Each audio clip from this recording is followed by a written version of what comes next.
Professional mobile gamers. To many of y'all, this sounds like a joke. Pfft, you kidding me? Pro mobile gamers? Like, what console are they using? The Nokia? But no, it's real. But not just real, it's also very popular. Well, how come I never even heard of this, you might be asking? Well, under many people's noses, the competitive genre of gaming has had a shift in paths. So in this video, we're going to be talking about the world of mobile gaming, from casual games to actual esports. It will literally be impossible to discuss everything, so I will only tackle the big elements that I think are the most important or interesting. So if I missed some stuff, please inform me in the comments down below, and I would really like to learn more, so if you have any information, please drop it down there. And if you enjoyed the video, please consider subscribing. It would really mean a lot and help me with the YouTube algorithm. So, in order to begin, I say let's talk about gaming as a whole in general. It's Danny, but you can call me Space Danny.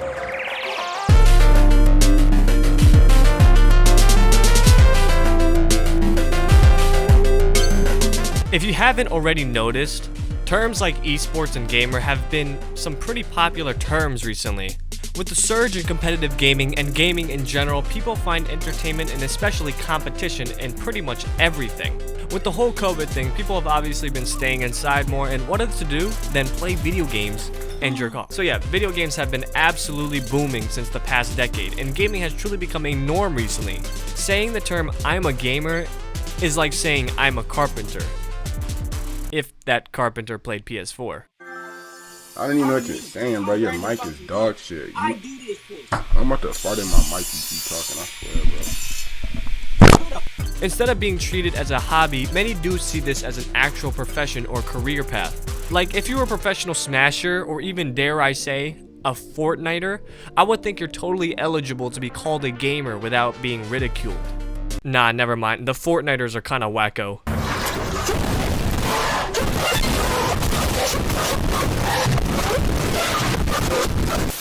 But how far can this profession go? In order to make a living off of video games, you have to either be a content creator or a competitive gamer. Today, we will be focusing on the more competitive scene and talk about a specific branch of video game competition. You see, gaming as a whole is kind of like a tree, and the branches of that tree are the different routes you can take with gaming.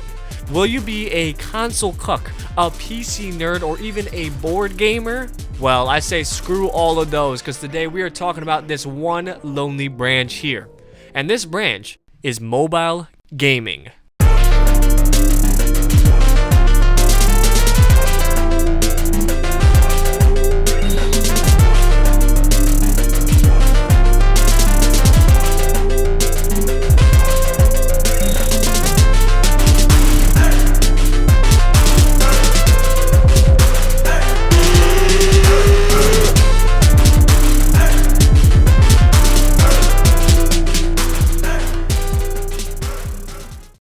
You got games on your phone? To many people, me included, mobile games or apps are to fulfill some quick need of entertainment or the creators of some of the most enticing advertisements. I'm Mike, and this is my girlfriend. Can you say hi to everyone? Hi. And while we're at it, how about a kiss? Come on, please. Thank you. If you want an angel as a girlfriend, just come download the game. Join us. Let's play Raid Shadow Legends. It seems like every top dog YouTuber has been sponsored by a mobile game at least once in their career, and you just have to wonder, how the heck are these companies making money when their games be looking like this?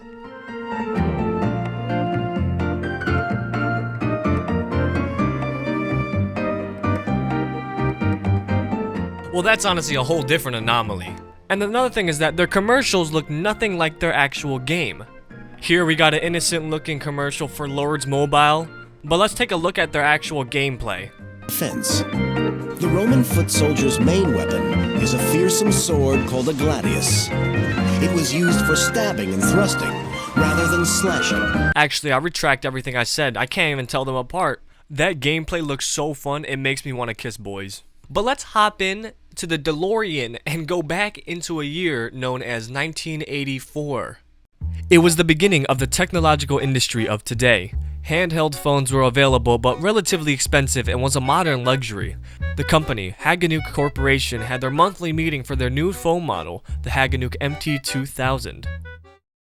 Okay guys, as you all know, we have a new model coming out and we need some big ideas. As you see from this chart, we are literally getting pounded from the behind in sales, so we need something unique and iconic in order to drive us to the top. Motorola's got that flip phone idea and Nokia is using a fucking vibranium phone or something, so we need something new. What about you, Sean? Okay, I have done absolutely no research and I don't care what people think, but I have a vision. The best way to get people to buy our phones, okay, is... Come on, spill it, yeah. Tetris. What? That's a banger idea. Randy, you're fired. Wait, what? Alright, we have to bring this to market. I'm giving you a promotion. How would you like to be the director of the new game we're making? Huh? Do I have to listen to the fans? Absolutely not.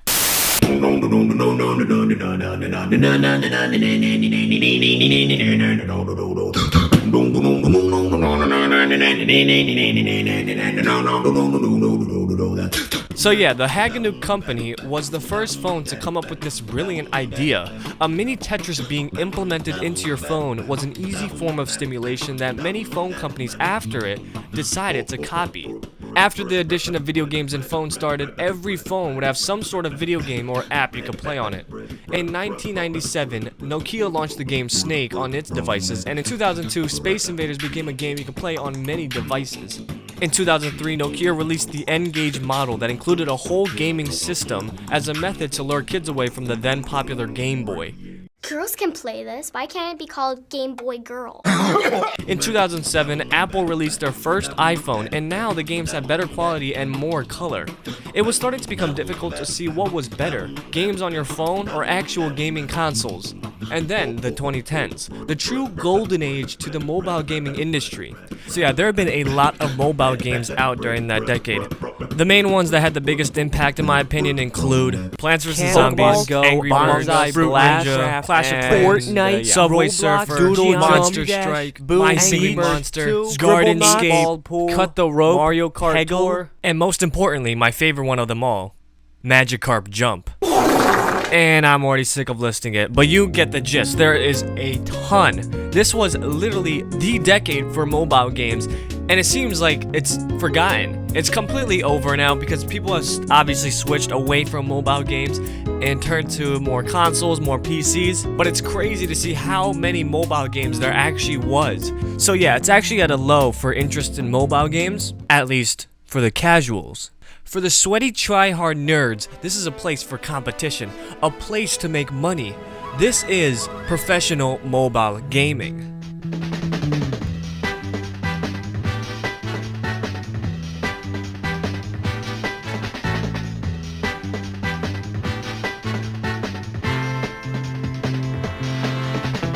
Unbeknownst to the casual gaming world, there have been a society of gamers that have shunned the more popular consoles and PCs to a more compact device, the cell phone. Specific games in the App Store have been chosen by the community to become an actual esports, believe it or not.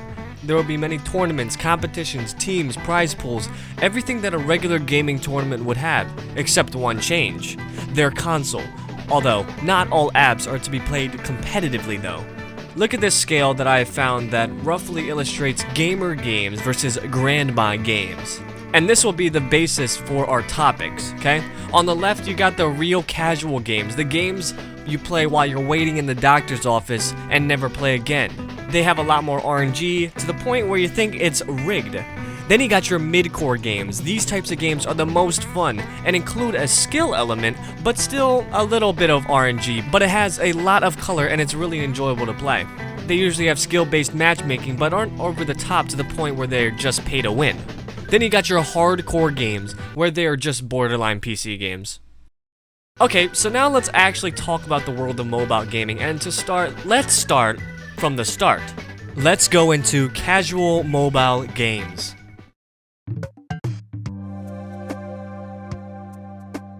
The whole premise and the reason why they're created is that casual games are games that are meant to be played by everyone. They have simple rules, shorter sessions, and half of what you see are ads. The main genre of this category consists of puzzle games, card games, and adventure games.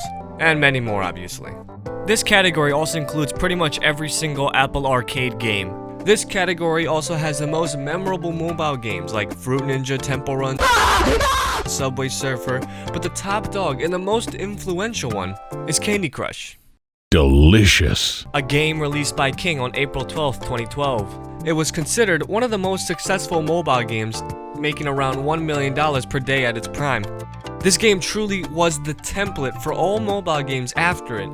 Addictive, fun, but most importantly, it had in-app purchases.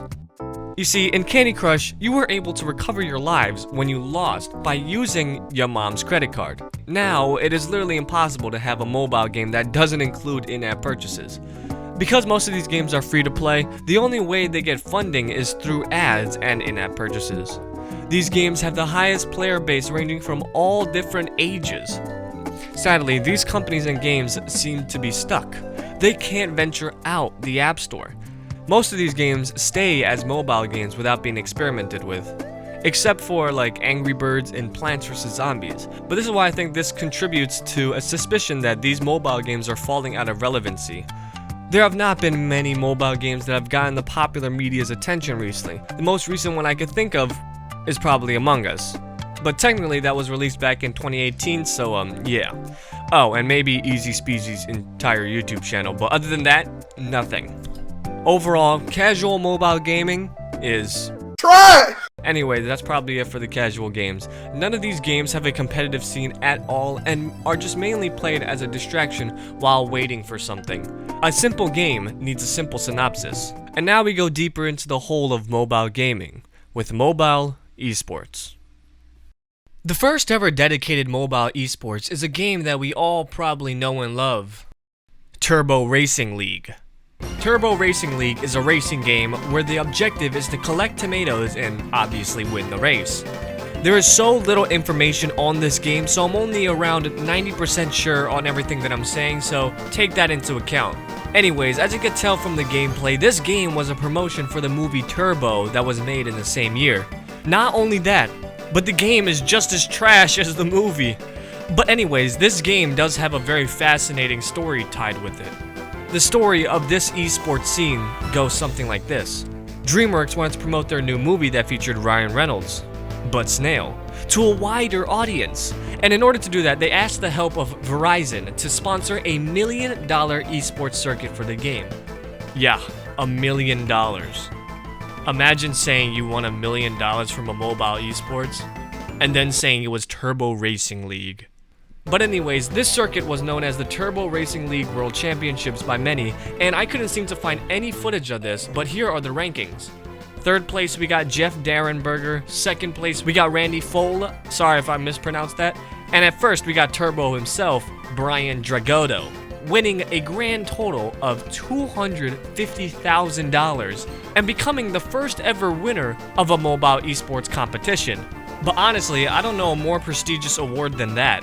But that's how the story ends anyway. There's a great video of him explaining his story of winning that money that I recommend you check out.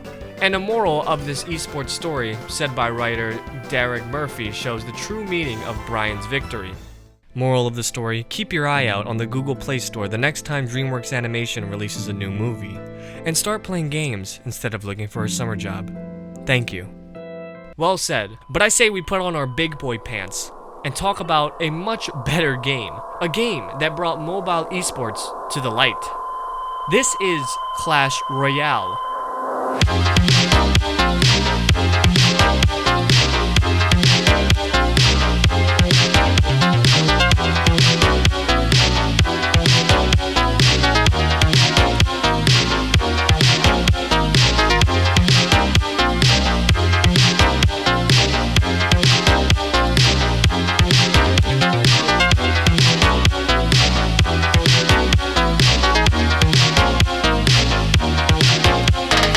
Clash Royale is honestly one of my favorite games in general. I was never the greatest fan of Clash of Clans because of the long hours you would have to wait, but Clash Royale was different. I never played a game like it before. The concept was completely original to me. I always thought that I was pretty good at this game until one day, a couple of years ago, I went into the news tab and found a YouTube video of a match. I forgot who was playing, but it truly showed me how terrible I was at this game. But anyways, I actually liked watching Clash Royale professionally a lot. I never really looked into it too much at the time because I didn't care enough to remember the players, but I did enjoy it. Little did I know though that, at the time, it was becoming an actual esports and was a start to a revolution in the gaming world. The impact on gaming that Clash Royale had is relatively unknown, but very important. Clash Royale is a real-time strategy game developed and published by Supercell and was released on March 2nd, 2016. The game had tremendous success, making over $1 billion in less than a year. The whole premise of the game is to destroy the enemy's towers using your troops, while also defending your towers from the enemy troops. This game involves a lot of skill and a lot of strategy by making the player make their own deck. Each troop has their strengths and weaknesses, so the player has to truly think about what's the most optimal hand.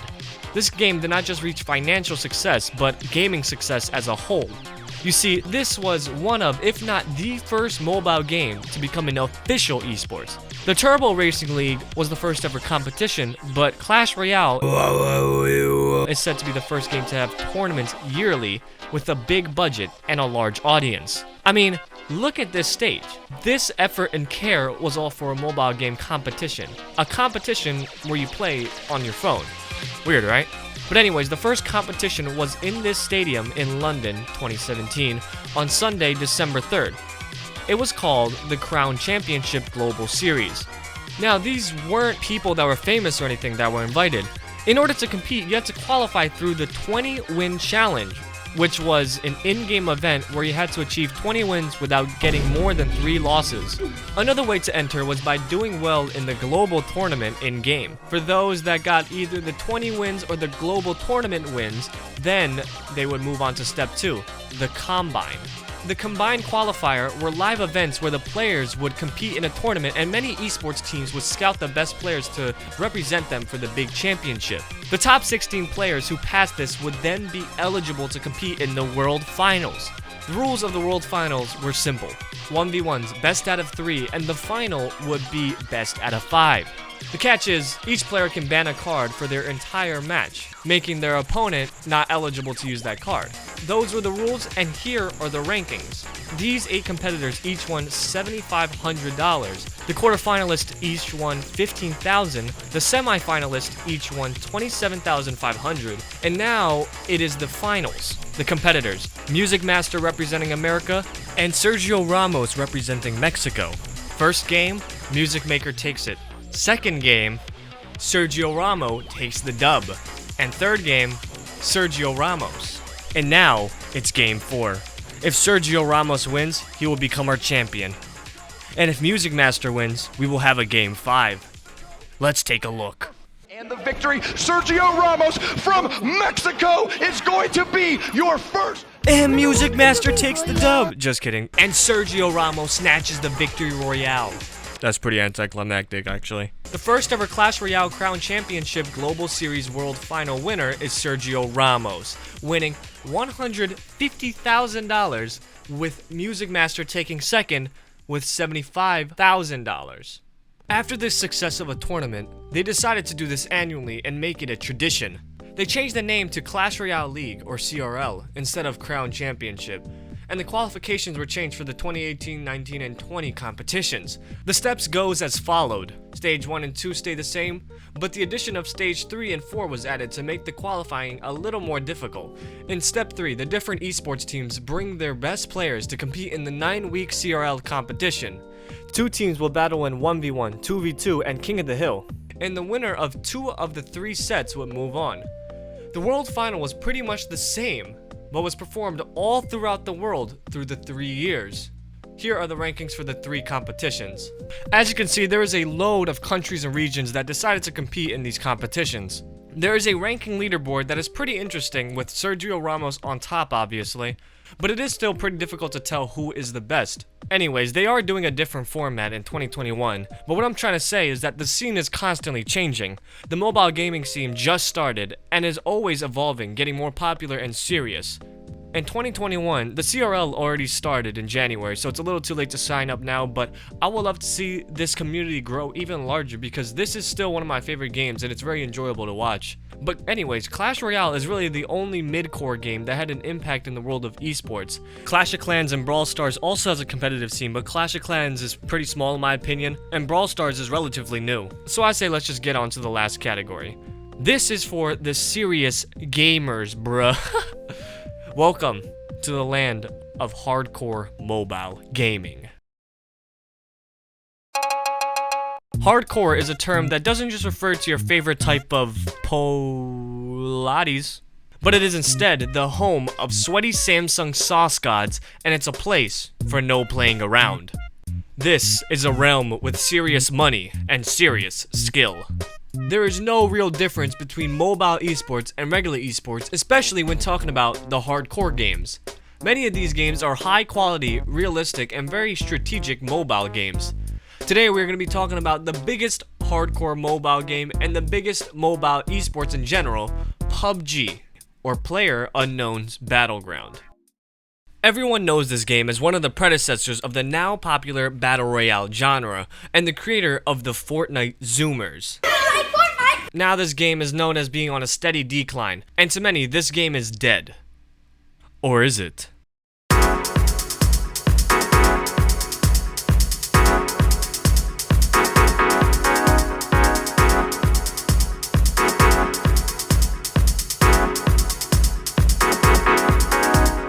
Under many people's noses, the PUBG console and PC games were on a low. However, the mobile scene had a shocking increase in popularity, especially the esports scene. The regular PUBG esports YouTube channel has around 150k subs, while the PUBG mobile esports channel has around 2.5 million subs. That's strange, but how? Well, in order to understand, we need to learn about PUBG Mobile. Released on February 9th of 2018, PUBG Mobile is a more compact version of the original game. The goal of the game is simple: to get weapons, stay alive, and be the last one standing. It's pretty much just a basic battle royale. Although, there is one difference between the original and the mobile version, and it is the key reason for the mobile's version's success. The mobile version gets all of the updates, new features, and game modes much quicker than the PC version for some reason. This made a lot of PC players switch off and start playing mobile. Because of this, the game developers started to focus more on the mobile version, and it seems to be working out perfectly.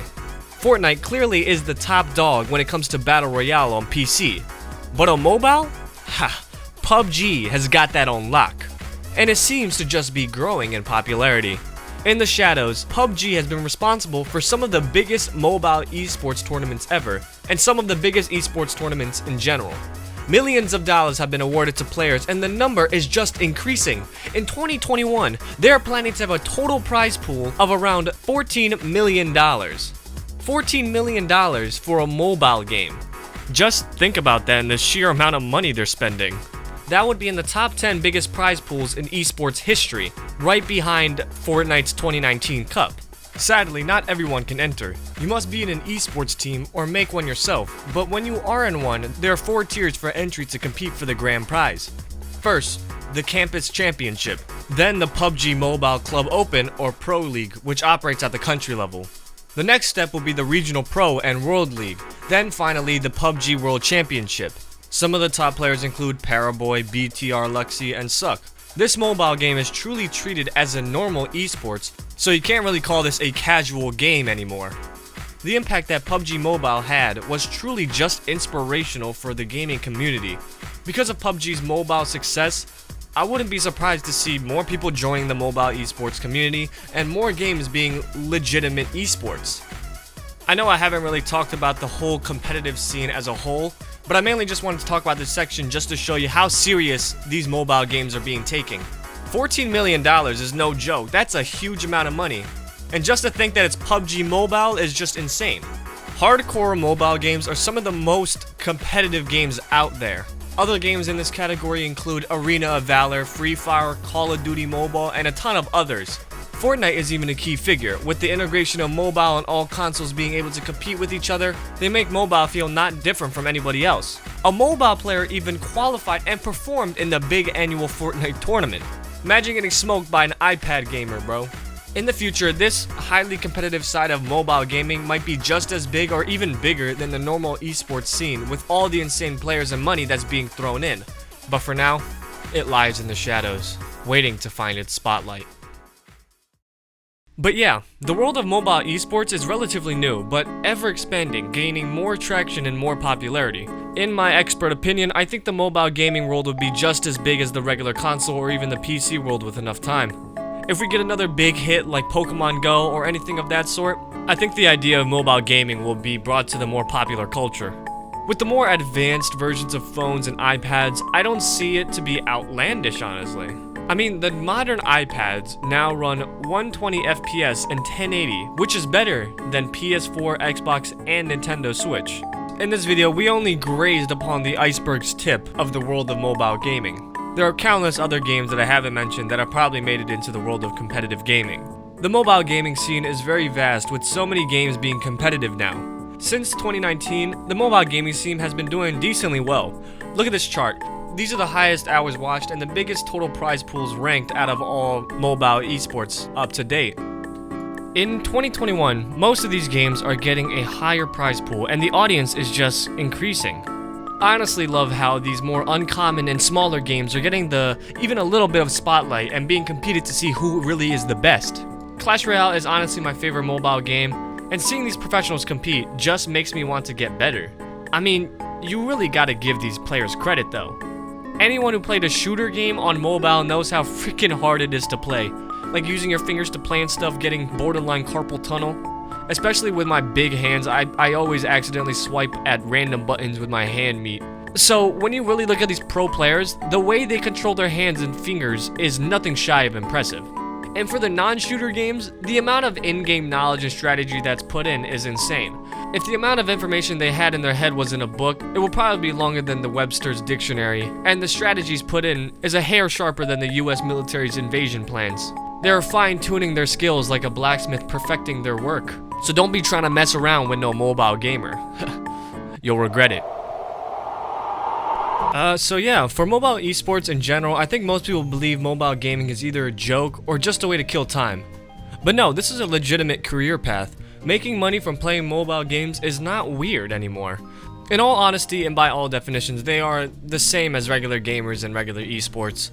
They compete, they join esports teams, they have generic YouTube channels, but they still don't get treated similarly and are not put into the spotlight at all. I mean, if people are seeing gamers now as a regular thing, why not mobile gamers? I mean, can you even really separate them and call them mobile gamers instead of just gamers? They're just playing on a different console after all, but are still getting left out, like they're the last kid picked in basketball. They are treated as nothing special, left to compete in the shadows, while a bigger, more conventional gaming scene is getting all the spotlight. Well, frankly, I'm sick of it. Mobile gamers are just like regular gamers, and possibly even better skilled. These champions are not mobile gamers just like you and I, they're just gamers. Thank you. Wow, that speech was really stupid. But anyways, that's pretty much it. If you liked the video, you know what to do. Like, subscribe, notification button, all that gist. It will really mean a lot and help me with the YouTube algorithm. So yeah, thanks for watching. My name is Day, and have a good day. Peace.